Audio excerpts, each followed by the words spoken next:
Trump a frappé l'OTAN à son point le plus vulnérable en redéployant des troupes américaines en Europe et en obligeant les commandants de l'Alliance à se rendre à Bruxelles pour tenter de rassurer des alliés inquiets. Ce mercredi 20 mai 2026, le discours diplomatique sur la stabilité et la prévisibilité a semblé moins être une démonstration de force qu'une confession que le message de la Maison-Blanche a été profondément ressenti. Les États-Unis ne vont pas continuer à financer seuls la sécurité européenne pendant que les dirigeants de l'Alliance critiquent Trump en public et dépendent de Washington en coulisses. Le général Alexis Grinkervich a tenté d'expliquer que le départ d'environ 5000 militaires ne remet pas en cause les plans régionaux de l'OTAN, mais le simple fait de devoir le préciser lors d'une conférence de presse montre l'ampleur du choc. Après des années à exiger que l'Europe paie davantage pour sa propre défense, Trump a maintenant présenté la facture, a bouleversé le confort des alliés et a mis en lumière la question à laquelle personne à Bruxelles ne veut répondre. Sans le poids militaire américain, l'OTAN dirige-t-elle encore le jeu ou fait-elle simplement semblant de garder le contrôle face à la panique interne ?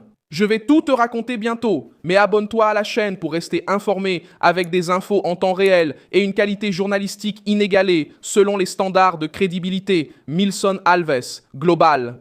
La réunion à Bruxelles a rassemblé des figures centrales du commandement militaire de l'OTAN, y compris le président du comité militaire de l'Alliance, l'amiral Giuseppe Cavodragone, le commandant suprême allié en Europe, le général Alexis Grinkervich et le commandant de la transformation de l'OTAN, l'amiral Pierre Vandier.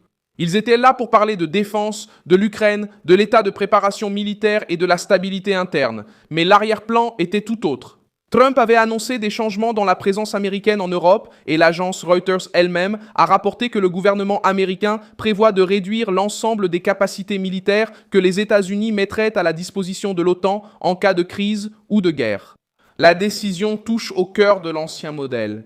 Pendant des décennies, plusieurs gouvernements européens ont haussé le ton contre Washington, ont critiqué les présidents républicains, ont donné des leçons publiques de diplomatie, et en même temps, ils ont dépendu de la protection américaine pour assurer leur propre sécurité. Donald Trump a décidé de toucher à cette plaie. Le message n'est pas venu sous forme de demande, mais comme une pression exercée en position de force. Le propre reportage de Reuters a indiqué que Donald Trump a clairement fait comprendre qu'il s'attend à ce que les nations européennes assument la responsabilité principale de la sécurité du continent.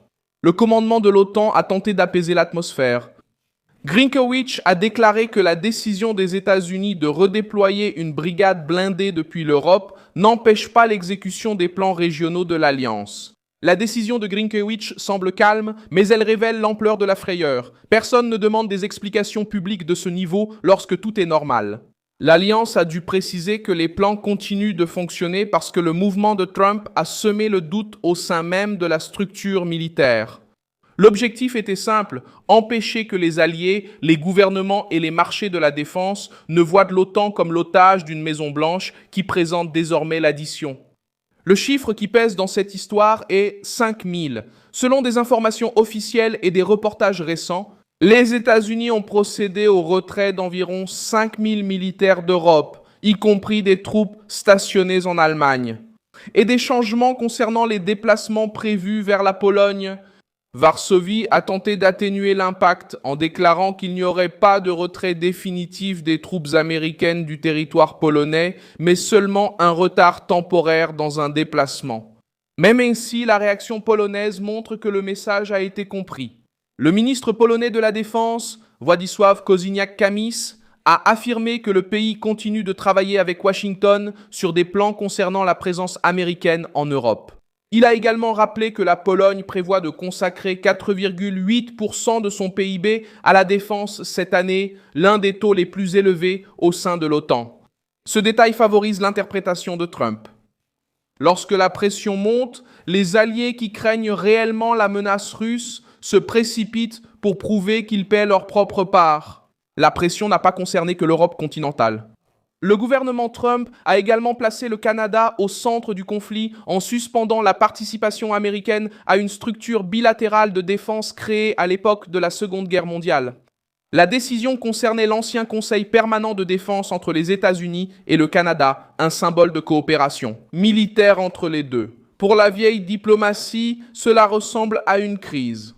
Le Canada a passé des années en dessous du niveau attendu d'investissement militaire et doit maintenant faire face à une Maison-Blanche qui ne considère pas les alliances comme une faveur gratuite. Mark Carney a tenté de répondre en disant que le Canada allait diversifier sa coopération en matière de défense et maintenir son soutien à l'Ukraine. Mais cette déclaration alimente la rhétorique de Trump.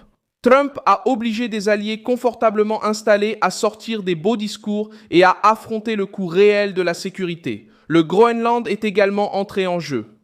Jeff Landry, envoyé spécial de Trump, est arrivé à Nuuk pour participer à une conférence d'affaires accompagné de l'ambassadeur américain au Danemark, Kenneth Howery.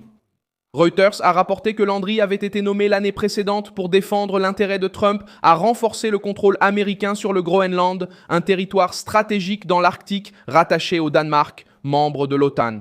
Le gouvernement du Groenland et le gouvernement danois résistent, affirmant que l'île n'est pas à vendre, mais la présence américaine ravive la dispute sur les bases, les routes et la domination dans l'extrême nord. Ce point est important car il montre que Trump ne se concentre pas uniquement sur les réunions à Bruxelles. Le Groenland se trouve au centre d'une région de plus en plus disputée par les États-Unis, la Russie et la Chine. En réclamant plus de troupes américaines, Trump montre que la défense de l'Occident n'est pas dirigée par des bureaucrates qui prononcent des discours dans des salons européens pendant que les rivaux avancent dans des zones stratégiques. La guerre en Ukraine est entrée dans sa 5e année et l'OTAN sait qu'elle ne peut pas tenir le même discours sans assumer un poids financier, industriel et militaire plus important. La réaction européenne apparaît déjà dans les achats de défense. La Suède a annoncé l'achat de 4 frégates à la France dans le cadre d'un accord de plus de 4 milliards de dollars avec le Naval Group. L'accord devrait tripler la capacité suédoise de défense aérienne en mer et il s'agira de l'un des plus grands investissements militaires du pays depuis les années 1980. La livraison du premier navire est prévue pour 2030. Ce mouvement montre une Europe qui tente de rattraper sa propre structure militaire car elle a compris que l'époque où elle dépendait automatiquement des États-Unis est en train de prendre fin. Le président français Emmanuel Macron a tenté de présenter ce type d'accord à l'Ukraine comme le signe d'une Europe forte au sein de l'OTAN. Mais ce discours confirme aussi la victoire politique de Trump.